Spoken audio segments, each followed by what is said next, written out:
noite, irmãos e irmãs.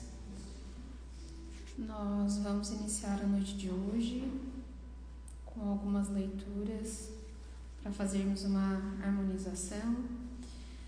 E o livro que nós vamos ler é Convites de Sheila. E a primeira mensagem se chama Gotículas. Para um pouco e olha ao teu redor. Enxergarás incontáveis almas desfalecentes, vergadas no peso de inúmeras dores. Muitas trazem feridas abertas pedindo socorro imediato. Outras carregam úlceras ocultas reclamando atenção espiritual. Diante deles, evita a postura de julgador e aproxima-te para ajudar. Eles não te exigem solução imediata para os problemas que enfrentam. Contam apenas com a tua generosidade na forma de pequenos atos. Ninguém precisa dominar a oratória eloquente para dizer breves palavras de consolação e incentivo. Não é preciso a mesa abastada para acalmar estômagos infantis necessitados simplesmente de leite morno. Ninguém te exige sejas a chuva volumosa que abastece lavouras inteiras. Podes, todavia, ser o orvalho bondoso e discreto, cujas gotículas aliviam os corações ressecados pelo sofrimento.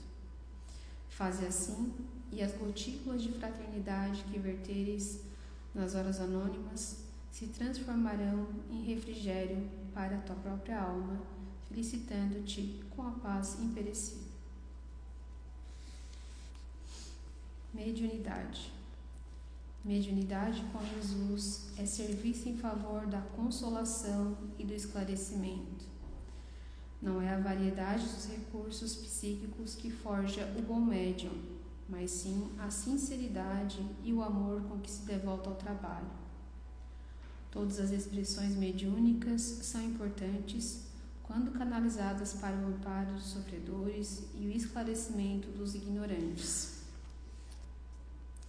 Entretanto, quando motivados pelo personalismo e a curiosidade, transformam-se em fator de risco, representando queda inevitável. Na tarefa mediúnica, o estudo é tão importante quanto a humildade e a vigilância tão valiosa quanto a caridade. Há, no além e no mundo, enfermos do corpo e doentes da alma, reclamando atenção sincera no clima da discrição.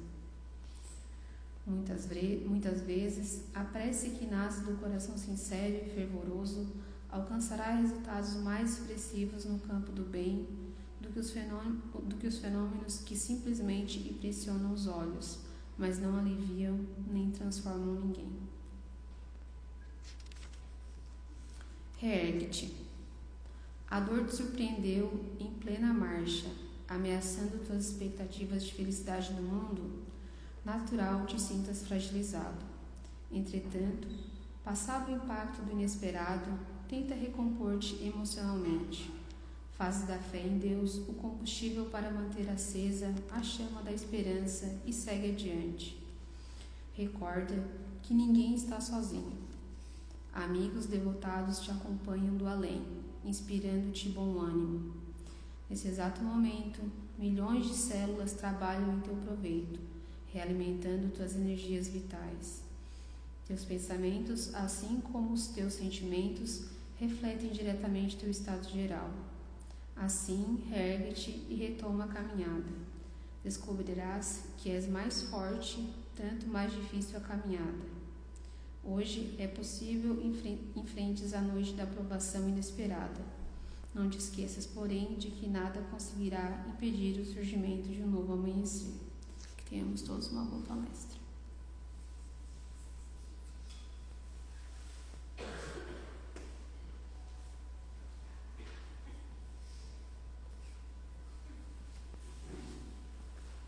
Boa noite a todos, que a paz do Mestre Jesus nos envolva a todos no trabalho da noite de hoje.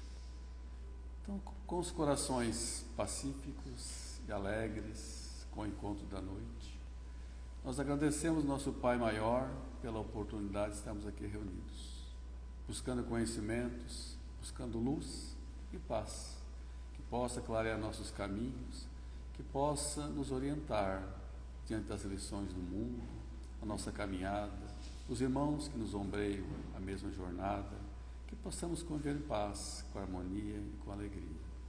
Com a permissão de nossos amigos espirituais, dos dirigentes espirituais dessa casa espírita, nós damos início ao nosso trabalho de exposição doutrinária da noite de hoje. Que assim seja. Então, para a mensagem de hoje, a nossa amiga Renata, trabalhadora dessa casa. Então, fica à vontade, Renata.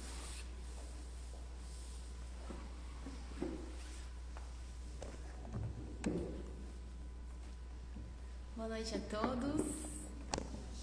Teremos uma participação especial do Laércio também. Então é uma alegria estar aqui nessa noite cheia de tentações mundanas, né? O frio, o jogo do Brasil. Então que bom que vocês estão aqui essa noite. O tema que será abordado hoje é um dos pilares da doutrina espírita, a reencarnação dos espíritos. Conforme Kardec em O Livro dos Espíritos, na questão 166, onde ele pergunta aos espíritos superiores: Como pode a alma, que não alcançou a perfeição durante a vida corpórea, acabar de depurar-se? Ou seja, se a alma não se tornou perfeita nessa vida, como que ela continua aprendendo e evoluindo? E os espíritos respondem: sofrendo a prova de uma nova existência. Na questão 167, ele pergunta: qual o fim objetivado pela reencarnação? A resposta é expiação, melhoramento progressivo da humanidade. Sem isso, onde estaria a justiça? Os espíritos nos esclarecem que a reencarnação é fundamentada na justiça de Deus e na revelação, o que quer dizer que todos nós, algum dia, vamos alcançar a perfeição. E que para que isso aconteça, Deus nos faculta os meios para que possamos conquistá-las. Por isso, passamos pelas provas e expiações na nossa vida corpórea. A justiça de Deus nos possibilita, então, realizar novas existências, o que o espírito não pode fazer ou concluir em uma única vida. Então, voltamos para nos melhorar. E de conformidade com Jesus, no Evangelho, respondendo a Nicodemos, doutor em Israel, quando este pergunta: Mestre, o que é preciso para alcançar o reino de Deus? Ao que Jesus responde: nascer de novo, Nicodemos. Pode passar. E hoje, então, nós vamos refletir sobre alguns aspectos que se caracterizam como evidências, provas dessa reencarnação dos espíritos, considerando que nós próprios hoje estamos reencarnados aqui, né? A primeira é ideias inatas. As ideias inatas, elas nascem com a gente, né? Elas vêm, são os germes das imperfeições, né? São as nossas inclinações que a gente já nasce com elas, né? Nas nossas características, da nossa personalidade. São os defeitos que não conseguimos corrigir das outras vidas. Ou seja, conhecimentos, princípios ou noções com o qual já nascemos, que não são adquiridos pela nossa experiência aqui na Terra ou pelo ambiente que estamos. Elas podem ser observadas principalmente na infância, mas principalmente na adolescência, período que o espírito retorna à sua natureza que lhe é própria. Outra prova são as lembranças de existências pretéritas, que podem ser espontâneas ou provocadas. Em geral, surgem como uma forma de imagens fragmentadas, flashes de memórias que permitem essas recordações, algumas vezes mais completas, outras menos. Emmanuel aqui vai nos dizer que sempre que a criatura se faz credora de um benefício como esse, ou seja, da lembrança, são de modo que possa ser utilidade para a presente reencarnação. Então, sempre que temos essas lembranças, não é por acaso. Sempre existe um objetivo pelo qual a gente está voltando a tê-las, né? Outra prova é nas comunicações mediúnicas, que oferece duas grandes contribuições à tese reencarnacionista.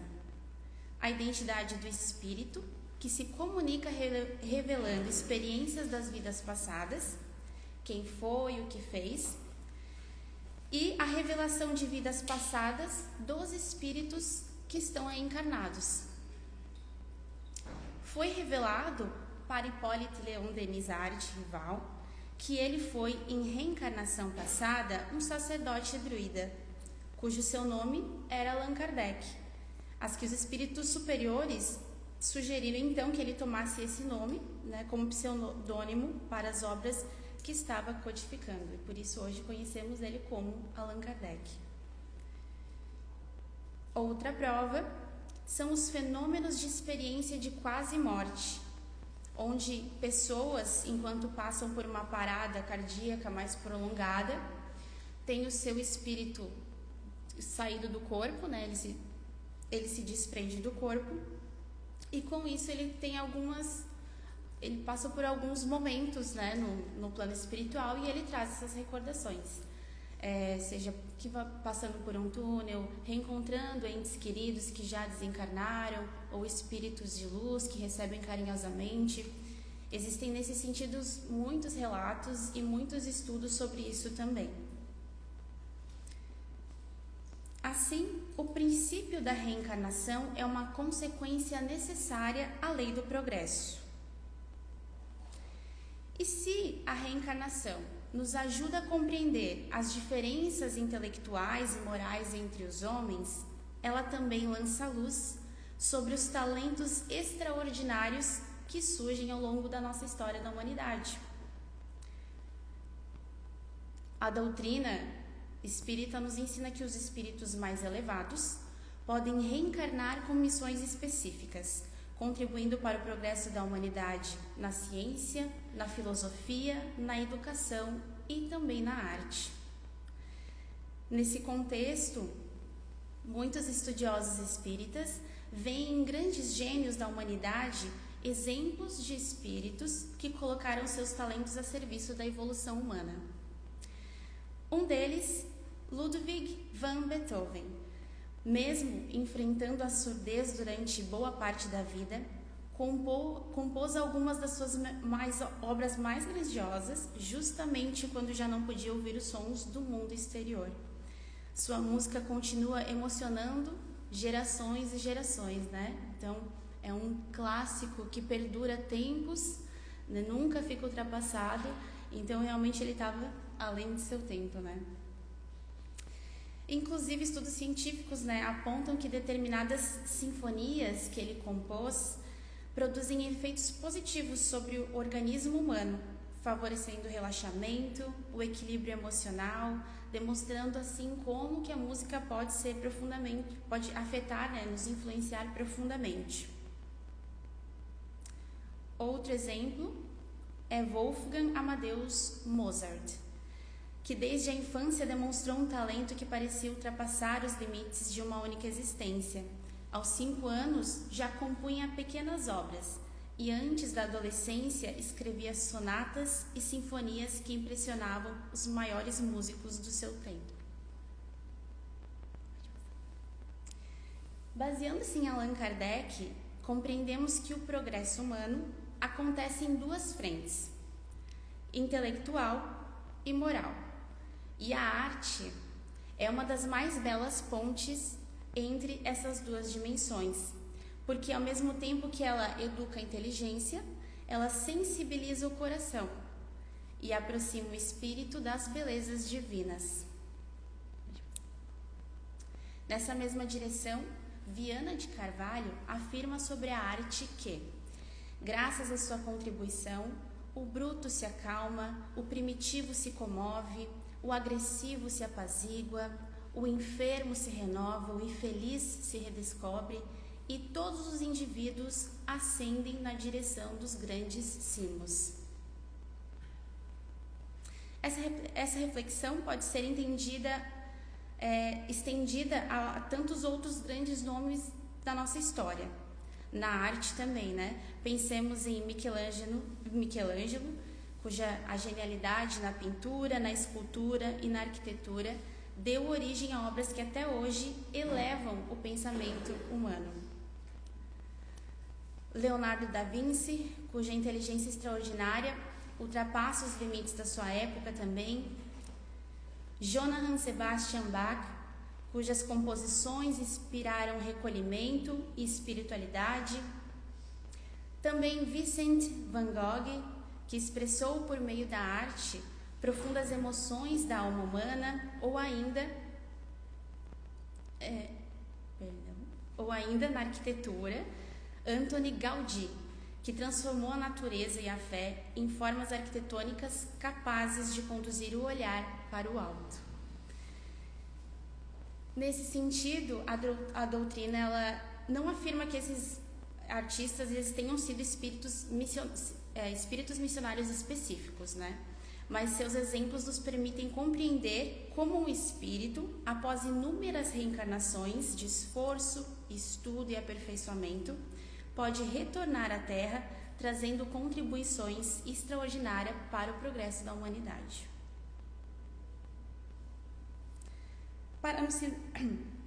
Para nos elucidar um pouco mais, no livro Consolador, de Chico Xavier por Emmanuel, na parte 2, que vai tratar o sentimento, nos traz na questão 161, que é arte. Emmanuel nos responde que a arte pura é a mais elevada contemplação espiritual por parte das criaturas.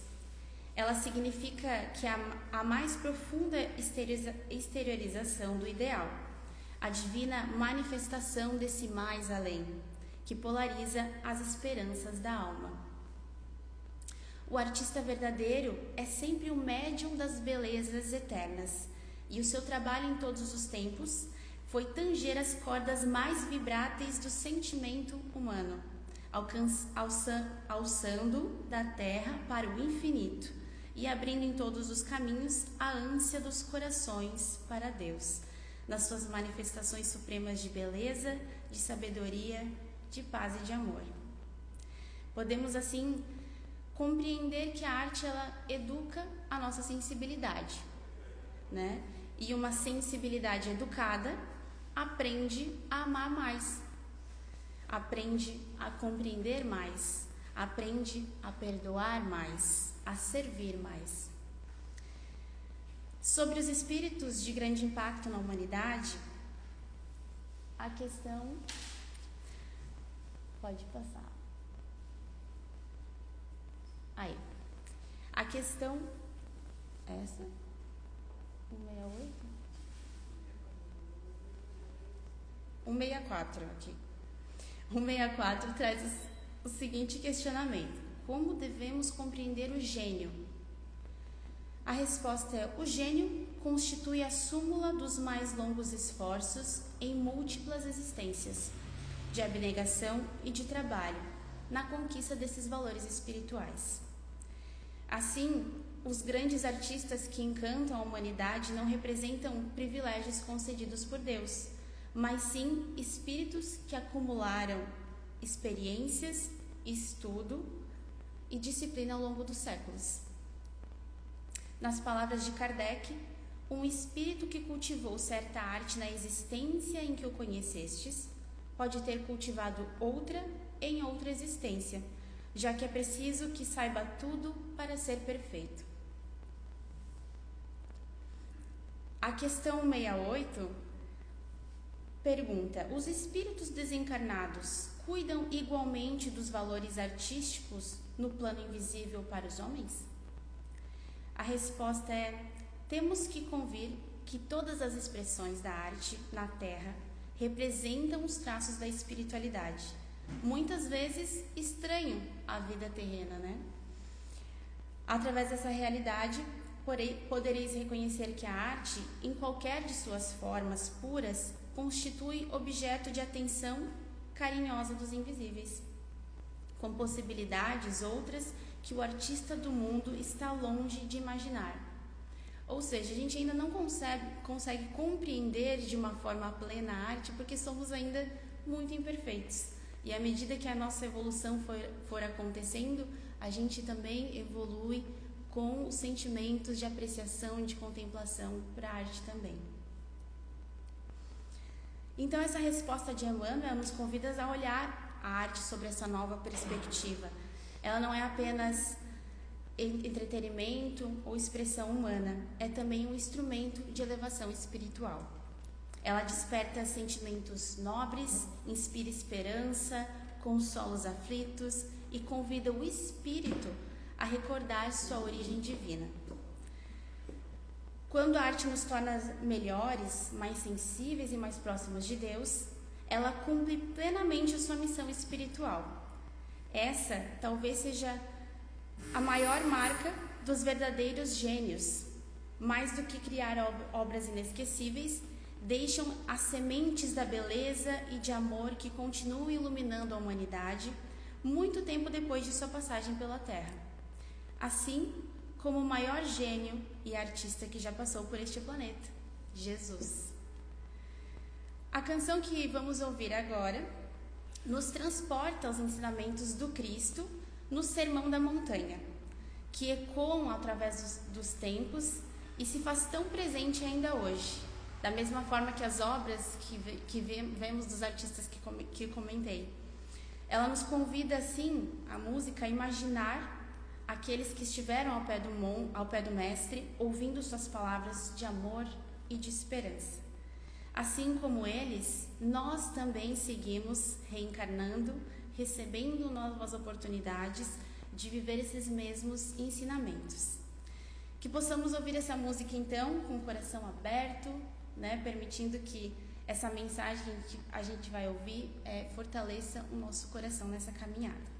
A música se chama Aos Pés do Monte, de Tim e Vanessa, composição de Walter Antônio dos Santos.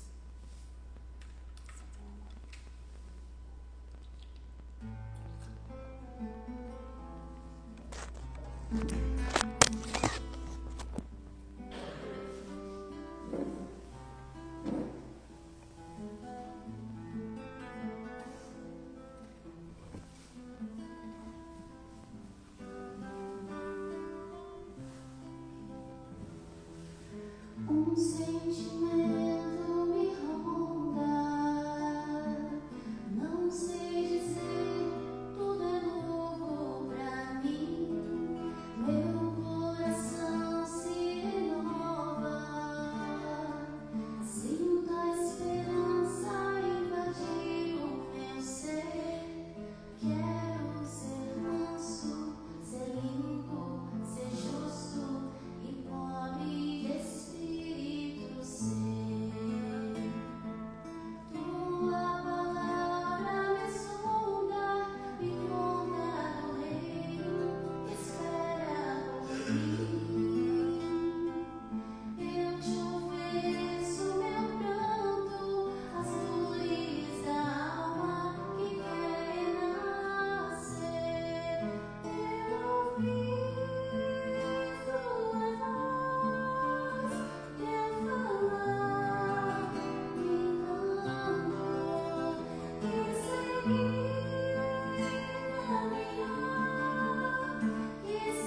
uma linda letra, né?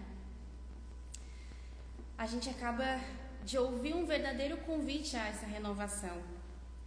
Ela nos leva ao Monte das Bem-aventuranças, onde Jesus, apresenta um novo jeito de viver.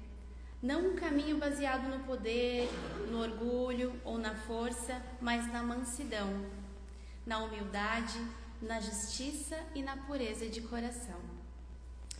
É interessante perceber que esse chamado não foi dirigido apenas para aqueles que estavam com ele ao pé do monte, né?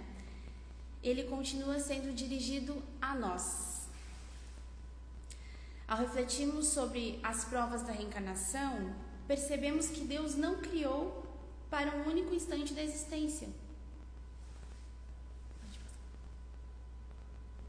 Na questão 573 do Livro dos Espíritos, Allan Kardec pergunta em que consiste a missão dos espíritos encarnados.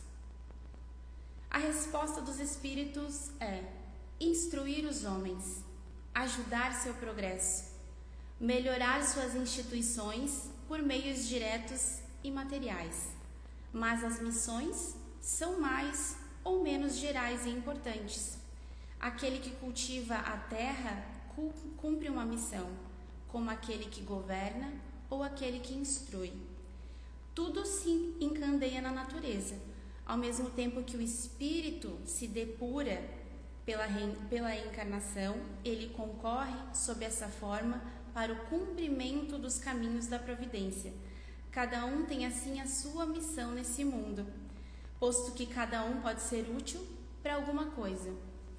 E para complementar essa ideia, eu vou ler um poema de Augusto dos Anjos, no livro Parnaso de Além-Túmulo, também uma obra de arte dos espíritos, que foi o primeiro livro psicografado de Chico Xavier e contém poesias, poemas de grandes autores, que foram encarnados aqui, mas que aqui escrevem da perspectiva do plano espiritual. Essa poesia se chama Ao Homem. Tu não és força neúrica somente, movimentando células de argila, lama de sangue e cálcio que se aniquila, nos abismos do nada eternamente. És mais, és muito mais, és a cintila do céu, a alma da luz resplandecente, que um mistério implacável e inclemente amortalhou na carne atra e intranquila.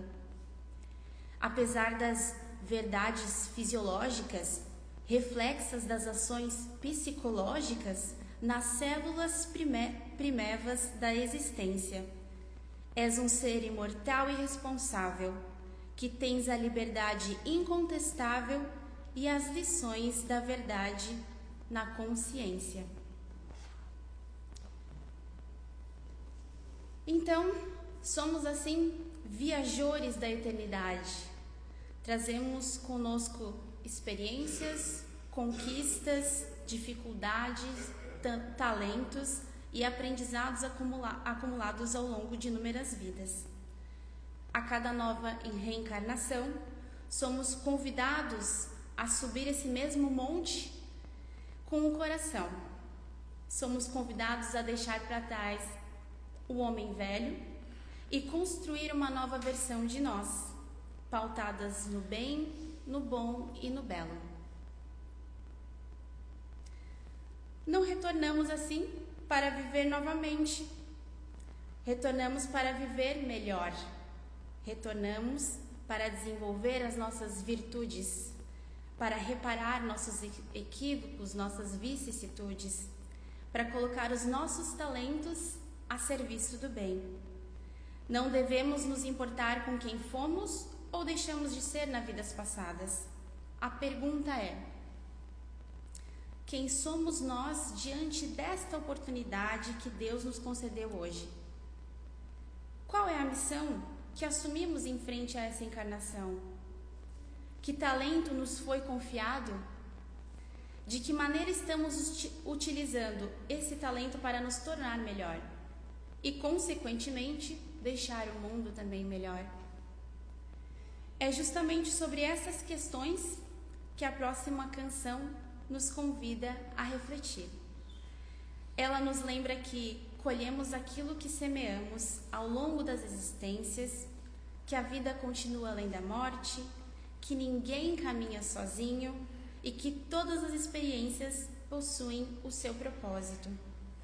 Essa canção se chama Tudo é Amor, do grupo Arte Nascente, composição de Maurício Keller.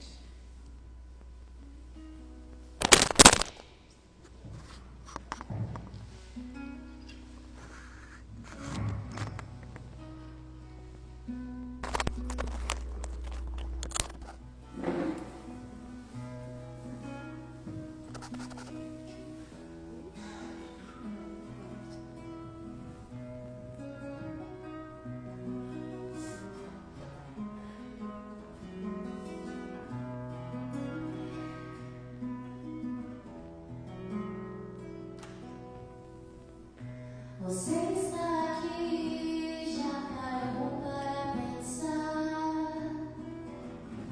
Por que tantas mazelas, diferenças entre nós?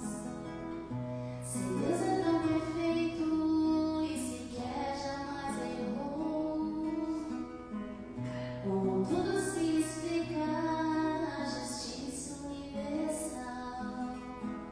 Quero crer que colhemos o que plantamos nas terras sem fim, que nascemos e vivemos sim, e morremos pra renascer. Quero crer que a vida além continua sempre a existir, que todos os que se foram vivem felizes perto de nós. Tudo é amor, até mesmo a dor. Tudo faz crescer, moldar a nossa luz. Tudo é amor, tudo faz crescer.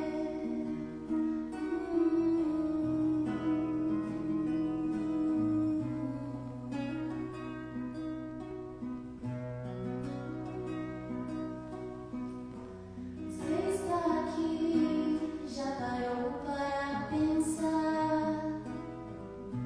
Por que tantas mazelas, diferenças entre nós? Se Deus é tão perfeito e sequer jamais errou, como tudo se explica na justiça universal? Quero crer que colhemos o que plantamos nas eras sem fim, que nascemos e vivemos sim, e morremos pra renascer. Quero crer que a vida além continua sempre a existir, que todos os que se foram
Nos encaminhando para o final, então, desejo que a música das mensagens, as mensagens da música, desculpa, e que o tema da exposição de hoje possam ter preenchido e aquecido o coração de todos vocês, com bons sentimentos, com reflexão também, com aprendizado. Busquemos nessa continuidade compreender e internalizar a máxima que Jesus nos pede: amarmos uns aos outros como Ele nos amou, amar o nosso próximo como a nós mesmos, porque eis aí o maior dos ensinamentos. E de fato, nem todos seremos grandes artistas, cientistas ou educadores conhecidos pela humanidade, pelo menos não nessa vida, Mas ainda assim, todos nós podemos ser instrumentos do bem. Cada gesto de caridade, cada palavra de consolo, cada atitude de compreensão com o nosso próximo é uma forma de arte, é uma forma de amor. E é justamente nesse esforço diário de renovação que vamos construindo pouco a pouco nosso verdadeiro patrimônio espiritual. Só assim nos abriremos para o grande propósito da nossa existência, a reforma íntima, porque é a partir dela, através das reencarnações, a qual vamos passar, que alcançaremos o avanço necessário ao nosso espírito. Nascer, morrer, renascer ainda e progredir sempre, tal é a lei. Os espíritos missionários que enriquecem a humanidade com tantas formas de expressão não vieram apenas para nos encantar. Vieram para nos lembrar da nossa origem divina e do destino glorioso que nos aguarda. Se hoje estamos aqui reunidos para refletir sobre a reencarnação, é porque Deus nos ama e nos concedeu mais uma oportunidade de crescimento. Que saibamos aproveitá-la, que possamos transformar conhecimento em renovação, que possamos transformar renovação em serviço e que possamos transformar o serviço em amor. Como nos recorda Emmanuel, o progresso intelectual conduz à sabedoria, mas somente o amor conduz à verdadeira felicidade. E ao final de todas as experiências, de todas as provas de reencarnações, existe uma única lei que resume todos os ensinamentos de Cristo, a lei do amor. E que a gente possa sair daqui essa noite determinados a exercitar isso. Amar. Amar mais, amar melhor, amar sem condições. Porque no fim, tudo é amor. Obrigada pela atenção de todos e que assim seja.